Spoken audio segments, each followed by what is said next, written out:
ఛత్తీస్గఢ్లో మావోయిస్టులకు వరుస ఎదురు దెబ్బలు తగులుతూనే ఉన్నాయి. ఓవైపు ఎన్కౌంటర్లతో మృత్యువాత పడి క్యాడర్ కోల్పోతుంటే మరోవైపు లొంగుబాటులు ఊపందుకున్నాయి.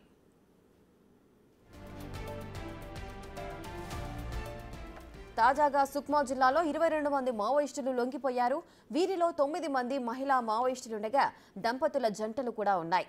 లొంగిపోయిన మావోయిస్టులందరికీ దుస్తులతో పాటు ఒక్కొక్కరికి 50,000 రూపాయల రివార్డు అందజేశారు పోలీసులు.